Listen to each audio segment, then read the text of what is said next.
Today we are going to be looking at whether you can realistically heat treat a knife with this and these. It's probably the cheapest way to heat treat, and I'm going to be giving it a test. The heat treating forge I'm making uses a propane plumbing torch and 2 insulated soft fire brick. I'm looking at the prices right now, and you can get all this stuff for about 80 bucks. I'll leave links to what I can in the description if you're interested. And as of now, this is probably the absolute cheapest way that you can heat treat a knife. Now, the information and techniques used in this video are only going to apply to one specific steel. That steel is 1084. 1084 is a very beginner-friendly steel to work with, as you will see in this video, but don't apply this information to other steels unless you do specific testing for those particular steels. Heat treating is very steel specific, so buying the appropriate steel for your heat treating method is absolutely paramount in getting a good heat treatment. If you try to heat a piece of M4 in a mini forge like this, you're going to have big problems. 1084 is a very good steel. I still use it to this day, even though I have all of the fancy knife heat treating equipment. It has fantastic edge retention if it's left hard enough. It is extremely durable, it is tough, and you really can't go wrong with 1084. It's also, again, extremely easy to work with, and that's what makes for a good knife. It's a properly heat treated knife with the proper steel. So again, make sure that you're buying the appropriate steel to heat treat in a forge. Making one of these is extremely simple. You will need some sort of large drill bit. I chose to use and ruin a Forstner bit. You can also use a spade bit if that's what you have on hand. You want to make the hole as small as possible so that it's less volume to heat and the forge will get hotter. I used a 1 1/4 inch bit that just fit the size of my knife. You will have to rig something up in order to drill the length of the brick. Now, a lot of people have asked if this can be done using a single brick, and that's what I'm trying here. But once I got the finished product and tested it, I ran into some problems. It cracked as soon as I started to heat up the forge. So no, I wouldn't recommend making one of these out of a single brick. You're going to run into problems. So start it over. A better option is the double brick method. So I stacked the 2 bricks together, took my long Forstner bit extension thingy, but again, a long spade bit would work better, and drilled out a 1 1/4 inch hole down the middle of the 2 bricks. If you don't have a drill bit long enough, these bricks are very soft and the channels can actually be scraped out by hand.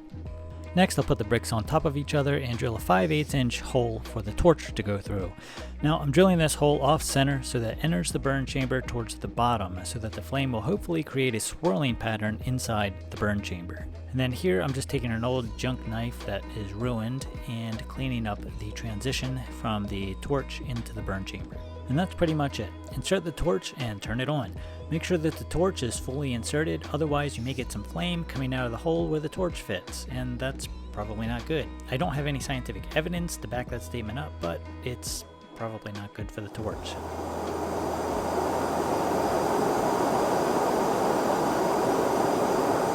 And we'll give this a quick test with a junk knife.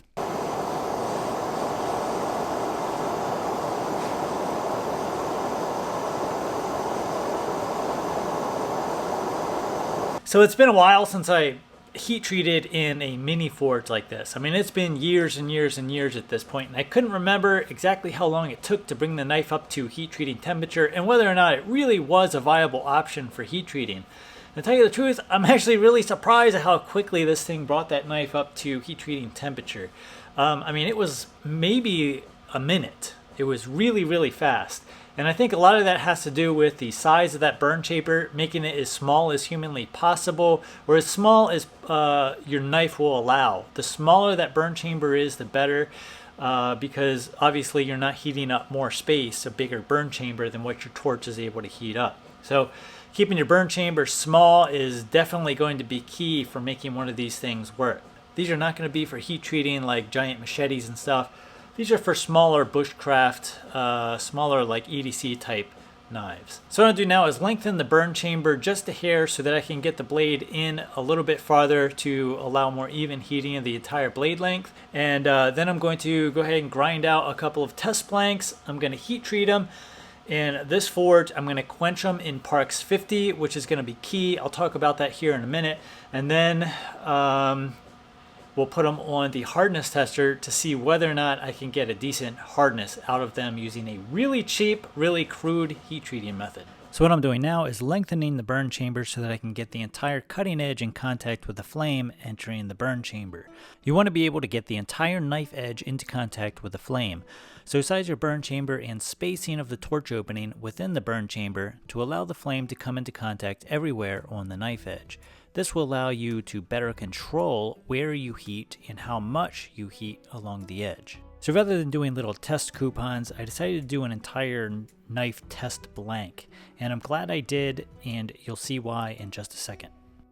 You're going to want to heat up the forge for a number of minutes before you start the process. Make sure the forge is good and hot before you insert the blade. It will help with even heating, which again, you'll see why this is super important in a minute. Also, use a proper quenching oil for the steel you are using. I'm using Parks 50 for this 1084 steel, and this is an absolute must-have in my opinion. Don't use canola oil, motor oil, olive oil, transmission fluid, or any other type of oil, or you won't get full hardness. Trust me. You're better off just using water than the incorrect oil. Water is a super fast quench, so you may run into cracking issues, but at least the blade will be hard. There is a lot more to this topic than we are covering here, but we'll just leave it at that. Starting the heat treating process now, I'll insert the blade, trying to make sure I heat everything as evenly as possible. You really want to focus on heating the cutting edge as evenly as possible. I'm using a magnet to indicate when I have the blade hot enough. Since when the steel becomes not magnetic, that indicates we have surpassed the austenitizing temperature of this particular steel, and we can go ahead and quench the blade. This is a very basic principle and description of this particular heat treating process, but we are also using a very crude method of heat treating, so it sort of fits. So you can see me here testing it with a magnet, and it's still magnetic, so back in the heat it goes. And I test again, and boom, non-magnetic. Now this is where I made my mistake. I only tested a single area of the blade, the middle. I should have tested the entire cutting edge. Now in real life, I'm not able to see the colors as well as you can see them here on the screen. Looking into a forge is kind of like looking into a dim sun. Dim sun?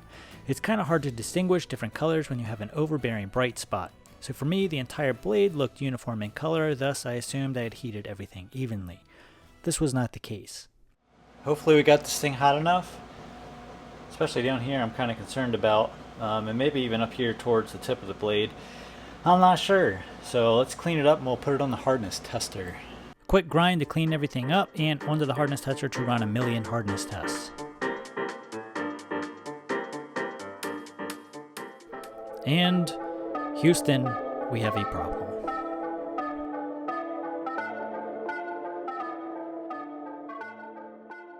The results are in. I tested all up and down the blade a bunch of times, reground it, tested it again on both sides, and I have consistent results all the way around. So it looks like between the middle, between the tip of the blade and heel of the blade, we're good, 65.5. We can run with 65.5 all day long, temper this down to 60, 61, and be great. We'll have a decent heat treatment. Problem is that I think the problem was actually me. I failed to get the tip hot enough, and we're testing in the low to mid 40s up here towards the tip, and the low to mid 40s down here towards the heel of the blade. And I think I just screwed up. And I think that sort of highlights one of the big problems with heat treating in a forge is that a lot of it is up to the operator. How good of a job did the operator do? Now, if your operator is doing testing afterwards to sort of do that quality control, then that's great. We know that we'd have a bad heat treatment on this knife. If your operator is not testing after quenching in a forge setup like this, you really have no idea whether or not you got the blade hot enough. So let's try this again. Now I had a hunch that I didn't get those portions of the blade hot enough right out of the quench, and if you remember, hopefully we got this thing hot enough. And it looks like I was correct, so we're going to try it again with another knife.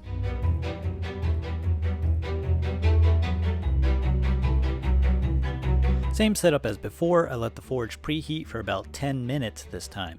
Then I said screw the filming and turned off all the lights in my shop. I did this so I could more easily see the color uniformity within the steel. I'm not paying attention to the exact color of the steel, only the uniformity. So as I use the magnet to test, I simply try to match the color from the non-magnetic portions uniformly throughout the entire cutting edge. And once I had the entire cutting edge completely non-magnetic, I quenched. And set off my smoke detector. It's nice to know that they're working.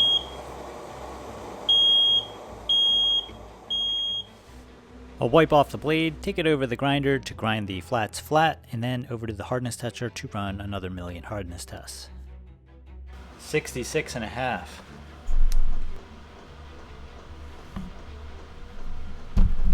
That is fantastic news. 65.5.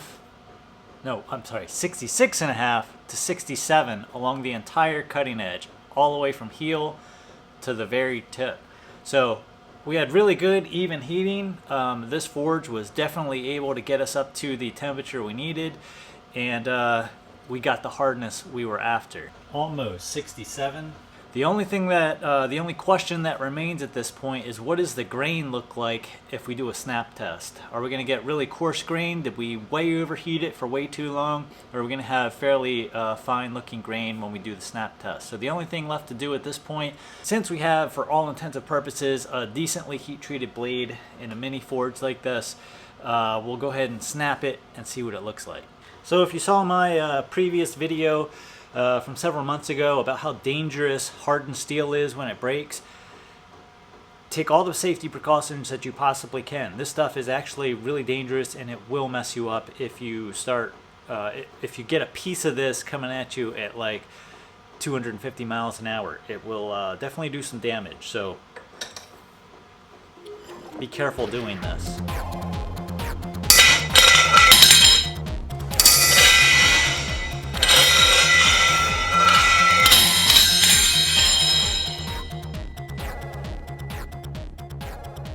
Alright, so here's what the snap test looks like up close. Looks like we have a fairly refined grain pattern within the steel. We had a nice, clean, quick, easy break when we snapped it. That's exactly what we're looking for, so it seems like we got a really good heat treatment off of this relatively crude setup. So this is very hard to tell in person, but once viewing this on a bigger screen up close, the grain could definitely be a touch finer. However, I think it's still very good considering our setup and lack of temperature control. 2 soft fire brick, a propane torch from Home Depot or Amazon or wherever you want to buy this thing, wherever's cheapest, and Parks 50, cheap magnet, and you can heat treat a knife with excellent results. Don't let the heat treating side of things hinder you from getting started in knife making. Buy a couple of bars of steel and experiment. Mess up a couple of knives. Practice heat treating. It's kind of fun. I haven't been this excited. It's funny, I have all the fancy equipment, and this was actually really fun to do. Make a mini forge like this and heat treat as cheap as possible. So don't let it intimidate you. Go out and just get it done.